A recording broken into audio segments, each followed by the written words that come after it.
I don't. Right? So as I attack my triple mount here, right, he turns to his side and I start sitting up. There's going to be a lot of space underneath this foot if you're not careful. Right? There's a couple of ways you can mitigate that when you're either going against somebody smaller than you, if you have long legs, whatever the situation is, right? Because the more space there is underneath my knee, the easier it is for him to start pressing away, getting inside there and getting his knees in the way. Does that make sense? Or if he wants to try to rotate back to his back. And we're going to talk about some strategies to handle that later today.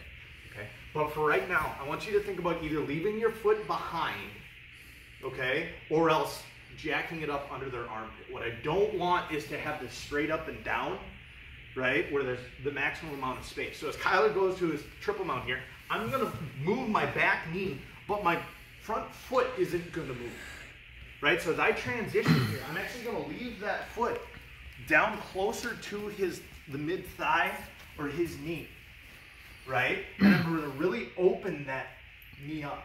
So that way he's got to reach a lot farther to try to move that foot in order to push it in between his legs. And I'm driving forward into that leg as I turn my knee out.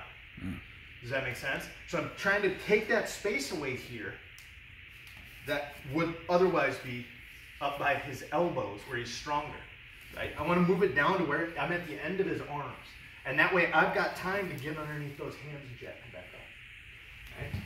Second option, all right, especially if I can get a good jump on it here, is I'm going to bring that foot all the way up into his armpit.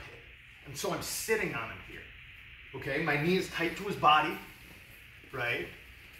And now this is going to make it a little bit harder for me to transition to some of my options, right? But it's going to also lead me closer to some of the others. Like say if I want to take my arm bar now, I don't have to sit to my butt like I did yesterday as if I was taking the back. I can just bring my knee to my knee, step over here if I want, and I never even have to fall down. Does that make sense? Also makes it easy if I want to try to grab that foot, pull it through, and I can start attacking my triangles, whatever else I want to do.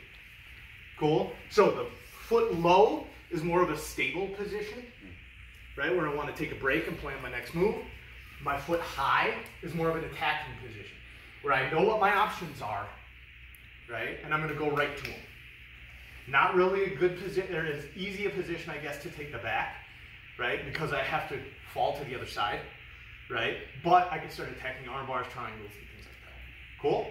So I just want you guys to play with those positions a little bit. Person on the bottom, just do your elbow escape, just be a good partner, right? So the person on top can react to it and kind of see what you feel, right? And what questions might come up.